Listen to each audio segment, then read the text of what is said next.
Welcome back, dear students. Let's continue with increasing and decreasing functions. So I hope that all of you are quite aware of the uh, conditions which decides whether the function is strictly decreasing or increasing. Okay, right. So let's see how to do this problem. So we need to prove that the function fx equals to ax plus b is strictly decreasing if and only if a is negative. Okay, let's see how to do this. So given is fx is equals to ax plus b. Okay, and we need to differentiate this. So you get f dash of x is equals to just a, isn't it? Okay, now for the function to be strictly decreasing, right, for the function f to be strictly decreasing, we must have f dash of x equals to, not equals to, is less than equals to less than 0, isn't it? If there is equal to, it means it is just decreasing, not strictly decreasing. Now for strictly decreasing, there has to be less than only, isn't it? Okay, so what is f dash of x out here? F dash of x is a, isn't it? F dash of x is a, f dash of x is a, so that's why a is less than 0. So whenever a is less than 0, it means, okay, so whenever a is less than 0, it means that the function is strictly decreasing. I hope this is clear to you. You may pause the video and note down your first solution. Very simple solution. Okay, let's see this particular question. So question says, prove that the function, this function is strictly decreasing on this interval. Let's see how to do this. So given is fx is equal to log cos x. Okay, so base is 10 out here. Okay, no, e out here, because in calculus we take base to be e. Okay, so let's find the derivative of this. So f dash of x will be 1 by cos x, derivative of log will be 1 by x, that is in place of x we have cos x. Now as per chain rule, we need to find the derivative of this as well. So the derivative of cos x is minus sin x. Okay, so this turns out to be minus sin x. Okay, so minus sin x by cos x, which is nothing but minus tan x, isn't it? Now the value of f dash of x is tan x. Okay, now for the function to be decreasing, okay, remember, for the function to be decreasing, you must have f dash of x to be less than 0, isn't it? This is the condition for the function to be strictly decreasing, and what we are expected to prove is the function is strictly decreasing. That is, we need to show that f dash of x is less than 0 in this interval. Now I want to talk about this thing. See here carefully. Now if the value of tan theta is negative, then negative into negative becomes positive. That is, f dash of x becomes greater than 0, isn't it? Now let's see what happens within this interval. So within this interval means from 0 to 90 degree. So in between 0 to 90 degree, you know that all the values will be positive, isn't it? All the values will be positive. So that means this tan x is also going to be positive in this interval, isn't it? Right? So what am I going to do is, so for any x belonging to this interval 0 to pi by 2, tan x will be always positive. It cannot be negative. So therefore, if this is positive, it means that, okay, so let me do this way. So if I multiply both sides by minus, because we have minus tan x, isn't it? So you get minus tan x will be less than 0, isn't it? So what does this mean? Minus tan x is f dash of x, isn't it? So f dash of x is less than 0. So it means that f is strictly decreasing on the given interval 0 to pi by 2, that is the open interval. I hope this thing is clear to you. You may pause the video and note down your solution. Let's look at this particular problem now. So here, given function, okay, so given fx is equals to sine 2x plus pi by 4. Now let's find the derivative of this. Okay, so f dash of x is equal to, now see here carefully, so first we have sine 2x. okay, so first we have sine, so derivative of sine becomes cos, isn't it? So cos theta, theta is this entire thing, so 2x plus pi by 4. Now as per chain rule, we need to find derivative of this inner part also. So the derivative of 2x will be just 2 plus derivative of pi by 4 is 0. So your f dash of x turns out to be 2 plus 0 is 2. So 2 cos 2x plus pi by 4. Okay, now we need to show that the function is decreasing. So to show that the function is decreasing, what I need to show is, I need to show that f dash of x is less than equals to 0. Just decreasing, it's not saying it's strictly decreasing. If there is strictly decreasing, then we don't write this equal to sign. So basically what I need to do is I need to show this thing. Okay, now we have, so what do we have here? Let's see. So given is, we have the given interval is, so there's 3 pi by 8 is less than equals to x is less than pi by 5 pi by 8. Now here we have been given this quantity. Okay, so first we have 2x, so let's multiply with 2 then. So if you multiply both sides by 2, what you are going to get is 3 pi by 4, right?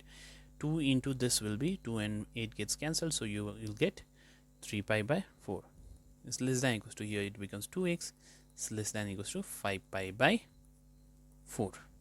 Okay, now 2x plus pi by 4 is there, so let's add pi by 4 all around. So you get 3 pi by 4 plus pi by 4 is less than equals to 2x plus pi by 4 is less than equals to 5 pi by 4 plus pi by 4. Okay, let's see this. How much is this? So this is gonna be, so 3 pi by 4 plus pi by 4 is going to be pi, just pi. Okay, and this will remain as it is. Okay, and this is gonna be 6 pi by 4. Okay, so 6 pi by 4 means it is 3 pi by 2.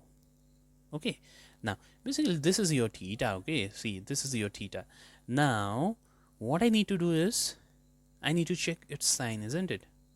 Okay, now see here carefully, the given quadrant is pi is this much, okay, and 3 pi by 2 means this one. So they are talking about this quadrant, they are talking about third quadrant. Okay, and you know that in the third quadrant the value of cos is always negative, isn't it?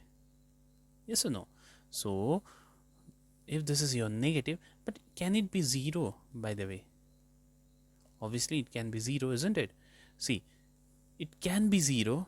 See, we have cos pi out here, because there's equal to also. So whenever this is equal to pi, okay, so whenever you have this is equals to pi, the value of cos pi, the value of cos pi is going to be minus 1. Remember that value of cos pi is minus 1, and the value of cos 3 pi by 2. Okay, so cos 3 pi by 2, let's see how much is this. So cos 3 pi by 2 can be written as cos pi plus pi by 2. Okay, so cos pi plus pi by 2 is gonna be it's gonna be minus cos pi by 2, and cos pi by 2 is 0. So the value of cos pi by 2 becomes 0, so that means this value is equals to 0. See, try to understand what am I trying to say. Cos pi is minus 1, okay, because there is equal to sign. Okay, this angle can be pi, this angle can be 3 pi by 2 also. So whenever this angle is 3 pi by 2, then the value is 0. Okay, so that's why what am I trying to say is this value can be equals to 0, okay, and it can be negative also, but it cannot be positive because this angle is lying in the third quadrant. Okay, so therefore what am I going to do is, so clearly for in the given interval,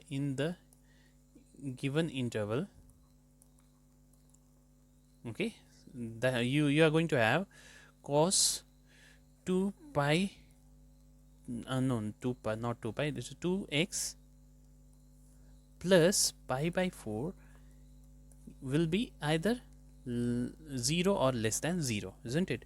Or if you multiply both side by 2, you get 2 cos 2x plus pi by 4 is less than equals to 0. And you know that how much is this? This is nothing but f dash of x, isn't it? So f dash of x is less than equals to 0. So what does this mean? This means that f is decreasing. Okay, so f is decreasing on 3 pi by 4 8 less than equals to x, or don't write on, just write 4, okay, in this interval. I hope this is clear to you. You may pause the video and note down the solution. Okay, so here we have another important question. So here the given function is, okay, so given is fx is equals to cos x. Okay, so what you do is you find f dash of x, so this is going to be negative of sine x. Now we need to show that the function is strictly increasing in this interval. Okay, so what I'm going to do is I'll draw a graph for cos function. Okay, now all of you are quite familiar with the graph of cos function, I guess. So what happens is, suppose this is your graph. Okay, so your cos at 0, the value of cos is going to be 1, and your graph looks somewhat like this. This is rough diagram. Okay, so this is your rough diagram. So at 90 degree the value of cos is going to be 1, okay, and this is going to be minus 1 out here. So at 90 degree, this is your pi by 2, this is your minus pi by 2, okay, so this is gonna be pi. So at pi the value of cos is going to be minus 1, as I said earlier. Okay, so this is going to be 3 pi by 2.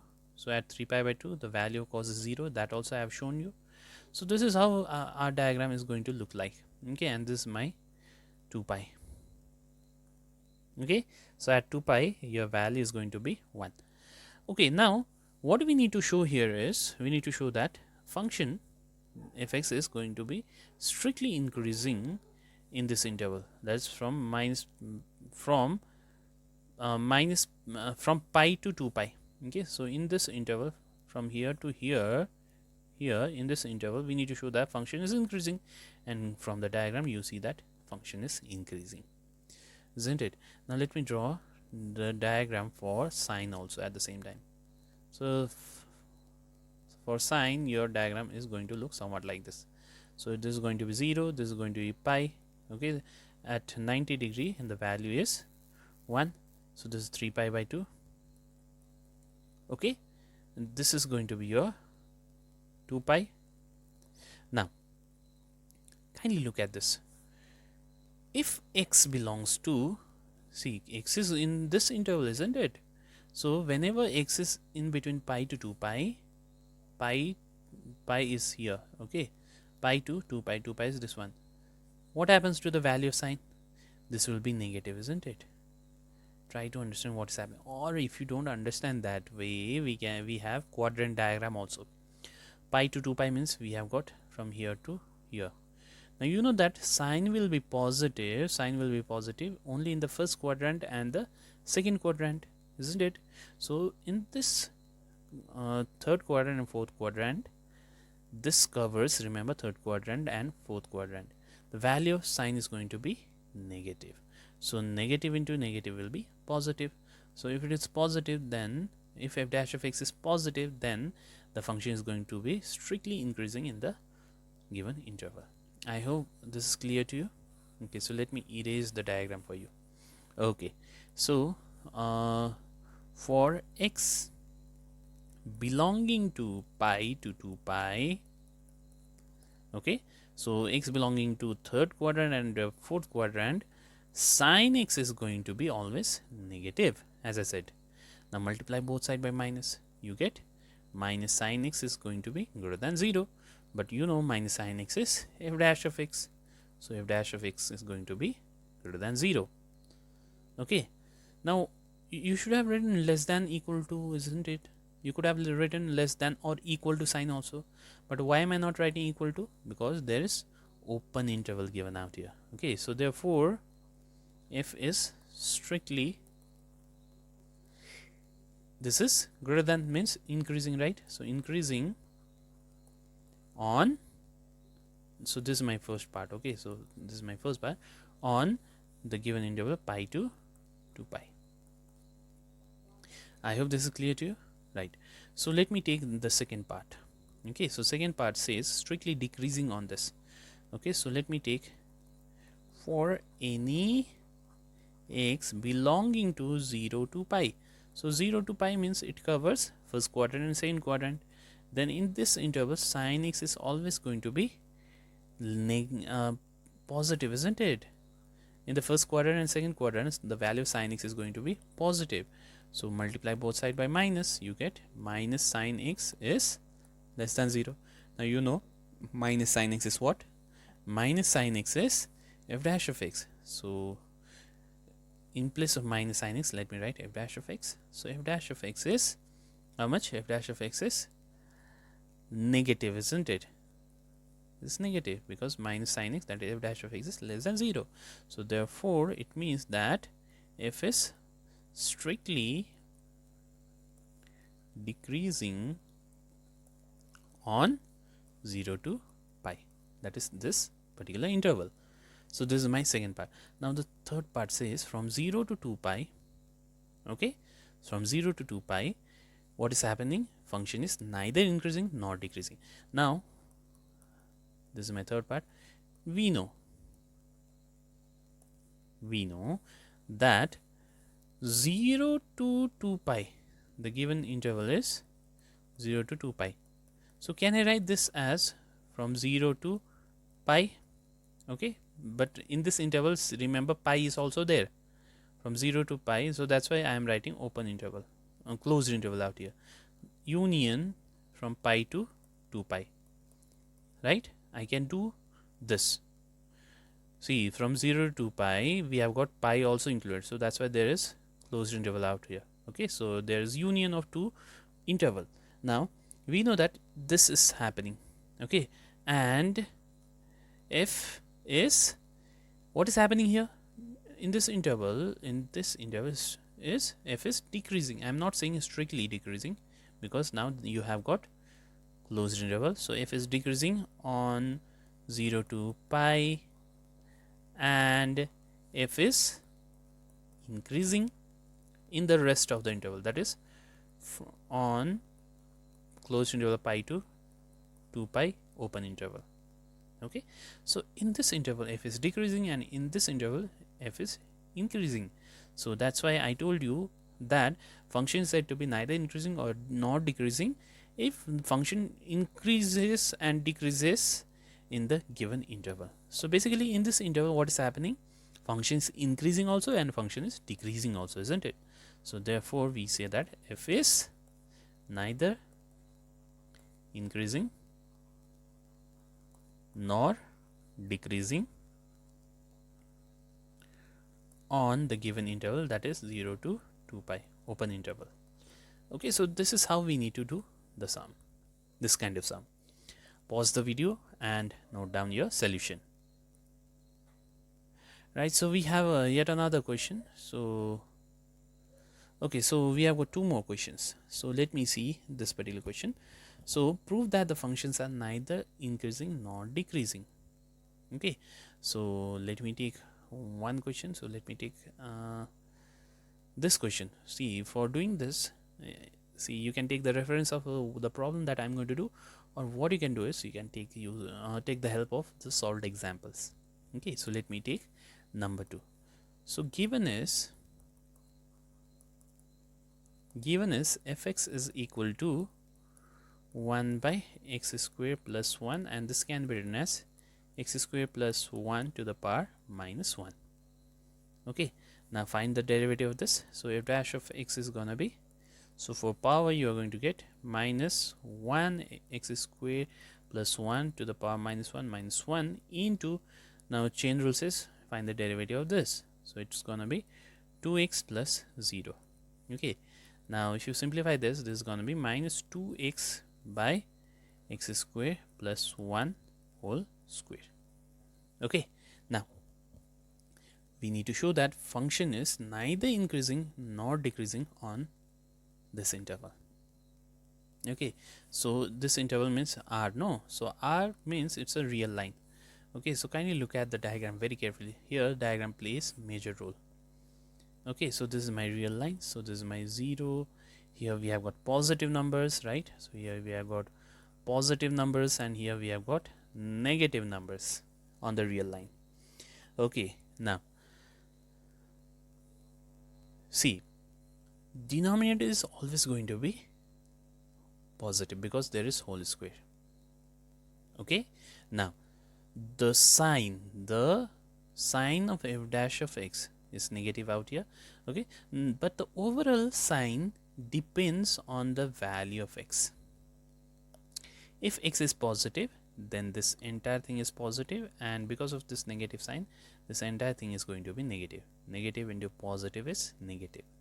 Now if x is, see here carefully, if x is negative, so negative into negative becomes positive, so the value of f dash of x is going to be positive here. Okay, and you know that in a real line x may take both the values, both positive and negative. So whenever x is positive, then f dash of x is going to be negative, that is function is going to be decreasing for x to be positive, and whenever x is negative, okay, the entire value will be positive. That means function is going to increase if x is negative. I hope the concept is clear. Okay, so for or what you can do is, we know that r can be written as, this is minus infinity by the way, okay, and this is going to be plus infinity. So can I write this as r as minus infinity to 0? Okay, 0 is also included, so that's why closed interval union closed interval 0 to infinity. Can I do this? Definitely. Okay, so if let's say if x belongs to this interval minus infinity to 0, okay, that is in this interval, then what happens is f dash of x is gonna be, okay, so whenever x is negative, I told you this entire thing is going to be positive, isn't it? This is gonna be positive. Now if x is equal to 0, because there is closed interval out here, isn't it? So if x is positive 0, then this value becomes 0. So that's why, see, if x is 0, this entire thing is going to be 0. So that's why f dash of x can be 0 also. So it means that f is increasing. Okay, f is increasing on the interval minus infinity to 0. Okay, now similarly, if x belongs to this interval, okay, that is 0 to infinity, then f dash of x is gonna be, this time if you check, it's gonna be less than or equals to 0. Okay, because if x is positive, this entire thing is going to be negative, and if x is 0, then this becomes 0. So it means that f is decreasing on the interval 0 to infinity. Okay, now since the function is both increasing and decreasing in this whole real line, so that's why we say that function is neither increasing nor decreasing. Okay, so therefore f is neither increasing nor decreasing. on R. Okay, so this is how we need to do the problem. Okay, so we have got the last question. So the last question has asked you to prove that the function is increasing on this. Okay, so I don't want to do this problem. Hint is given in book. Okay, so kindly look at the hint and do the needful. Okay, kindly complete this problem also. Thank you very much.